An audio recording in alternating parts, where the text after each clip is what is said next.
This is week 185 of Russia's full-scale invasion of Ukraine. I'm Belokur, reporting to you from Kyiv, and I'll be taking you through the top stories from Ukraine this week.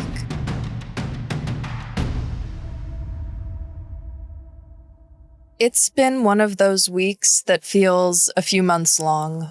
Last weekend, Russia launched yet another record-breaking combined missile and drone attack against Ukraine. Some 810 Shahed-type drones, together with 13 cruise and ballistic missiles, rained down on cities across the country, including Kyiv. 5 people were killed in the attack, and 44 more were injured. A mother and newborn were killed in one of the direct hits on residential buildings that have become all too common this summer. Also notable was the fact that the Cabinet of Ministers building here in Kyiv was damaged by an Iskander missile in the first direct hit on a main government building since the start of the full-scale invasion. It was later revealed that that missile contained over 30 foreign-made parts, originating from the US, Japan, the UK, and Switzerland, proving that Russia's war machine is successfully bypassing sanctions and regulations. President Volodymyr Zelensky responded to the attack by demanding a strong reaction from America,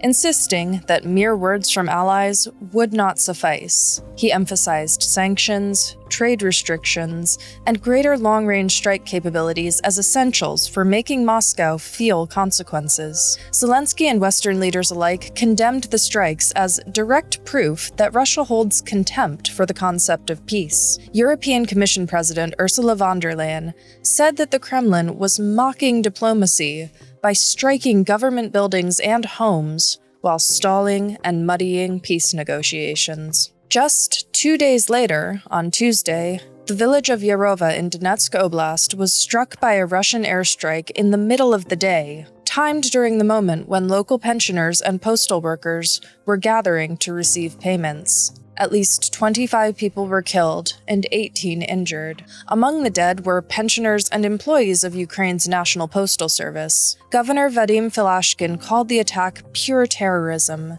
saying that Russian forces knew exactly where they were hitting, and saw that they were hitting civilians. Late on Tuesday night, we all started getting alerts that Russian drones were in the air and bomber planes were active in multiple parts of Russia, which is the signal that a large aerial attack might be inbound. So I went to bed around midnight and woke up to some distant explosions around 4 a.m., but that wasn't the shocking part of the night. When I checked my phone and scrolled the notifications from monitoring channels, I saw an alert that I'd never seen before, and we're gonna have to dedicate a separate segment to it.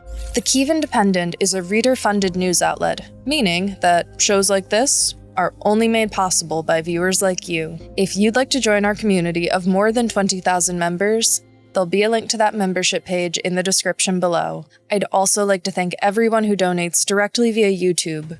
Your support is so appreciated.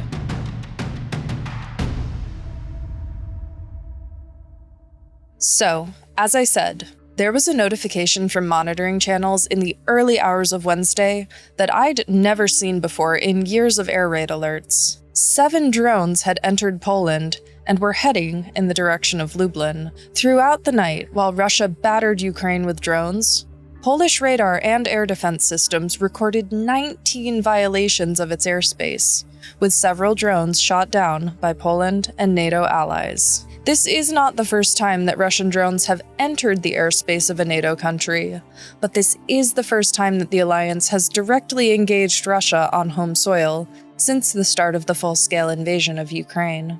Debris from these drones was recovered across several Polish regions. One struck a house in the Lublin region. Other wreckage appeared in fields hundreds of kilometers from the Ukrainian border. Flights were delayed, including in the capital's Warsaw-Chopin airport, and air traffic in eastern Poland remains under restrictions until December, with all-night flights banned except in select cases. Latvia has also closed its airspace along its eastern border until at least the end of this coming week. The Kyiv Independent visited the site of the attack in Poland to gauge the aftermath. I'll let you take a look.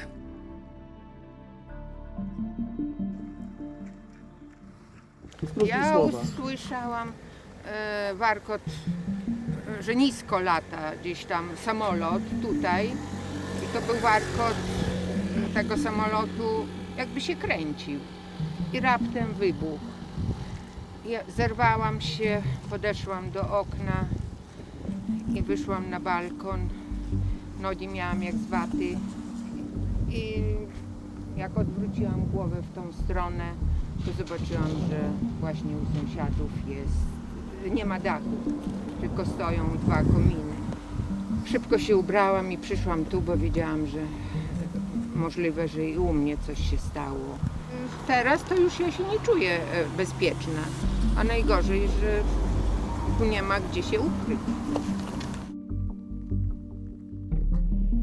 On Wednesday, the day of the attack, the Polish government formally requested consultations under Article 4 of the NATO treaty. So, under Article 4, a member may call for an alliance meeting when it believes that its territorial integrity, political independence, or security is under threat, although it does not automatically trigger joint military action, which is relegated to Article 5. Polish Prime Minister Donald Tusk described the attack as a confrontation that Russia has declared against the free world. Foreign Minister Radoslaw Sikorski asserted that the flight paths showed that these objects had been manufactured in Russia and did not deviate from course. He also said that the incursion was deliberate. Russian officials denied targeting Poland and said that there was no conclusive proof that the drones came from Russia. Security experts believe that the objective of this event was diagnostic rather than tactical. So one view is that NATO is probing Polish and NATO's coordination to see how fast Warsaw reacts and the ways in which allied political and military institutions work together in their response. It's also a test of how decisively NATO is willing to defend its airspace, especially in attacks that are somewhat ambiguous, with weapons that are hard to identify, unmanned, flying through multiple airspaces, including in Belarus, which is currently hosting annual joint military drills with Russia. Some also see this as a potential test run for more ambitious operations. If Russia can fly drones deep into Polish territory, create ambiguity and confusion among allies, and skirt responsibility with limited consequences, then similar provocations could be repeated in other countries along NATO's eastern flank, like the Baltic states. Hence, Latvia's nervous closing of its airspace immediately following the incident. But that's not to say that only Russia's neighbors should be nervous. At present, nearly all of Europe is in the estimated range of Russian kamikaze drones, should Moscow decide to attack. The implications of this week's events are grim. Russia is going down a road that leads to all-out war with Europe and NATO, and facing no serious response, their provocations will only escalate. They've graduated from allowing drone fragments to land on NATO territory to intentionally sending drones toward NATO cities. I spoke to someone this week whose mom lives in Riga, and she said that people there are more worried about war than ever before, in a way that reminded me of the anxiety felt by Ukraine in the lead-up to February 2022. No one wants to believe that this could happen where they are, but there's no saying, oh, Russia wouldn't do that.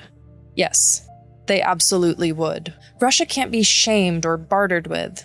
It must be stopped militarily, economically, and ideologically. And I only hope that NATO's most powerful members put that knowledge into action before it's too late.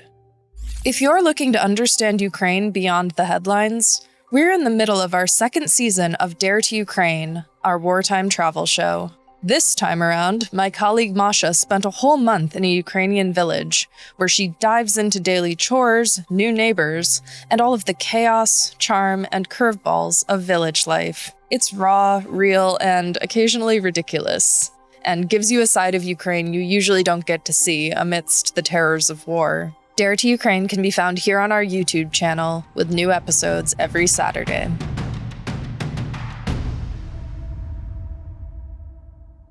I often say that I like to end on a lighter note, and this is not one of those weeks. The internet has been engaged in a weeks-long debate over a brutal tragedy involving a Ukrainian refugee who was the victim of a violent crime in her newfound home of Charlotte, North Carolina. These are the facts of what happened.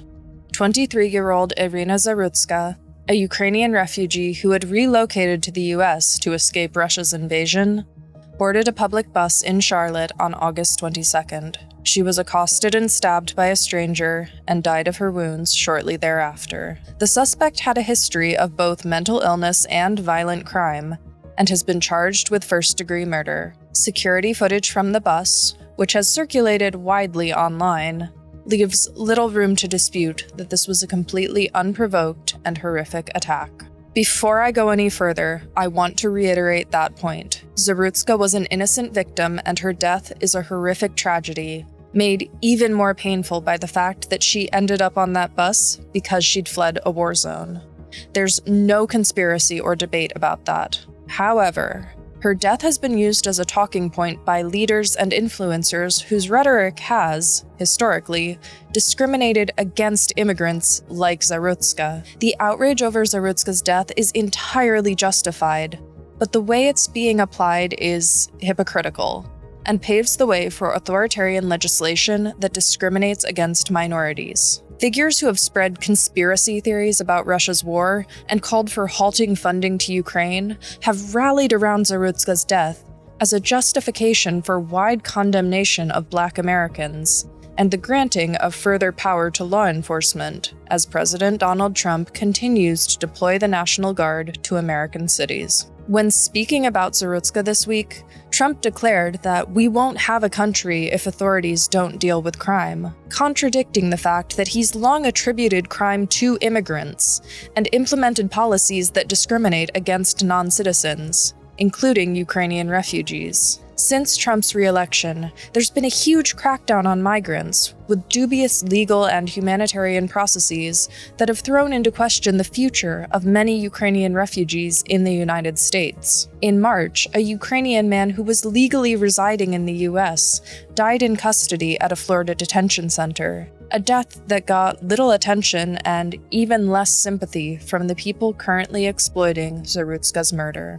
I want to reiterate my key points. Zarutska's death was tragic. It deserves attention and it deserves justice. But it's a disservice to her memory to turn her into a martyr for a cause that would have harmed her if she was alive today: the crackdown on minorities in America. If someone doesn't care about Ukrainians dying in Ukraine, and doesn't care about Ukrainians dying in an ICE detention center, but cares about a single Ukrainian whose death fits a narrative that all members of a specific race are inherently violent, then that person doesn't care about Ukrainian lives. They care about their platform and are weaponizing it to fuel divides. And all we can do is point out that distinction. May Irina rest in peace. That's all for this week. We'll be back next Sunday with more news from Ukraine. And if you enjoyed this video, as much as anyone can enjoy this kind of news, please consider becoming a member of the Kyiv Independent community. It's thanks to viewers like you that we can do this work, and we're so grateful for your support. Thanks for watching. I'll see you next week.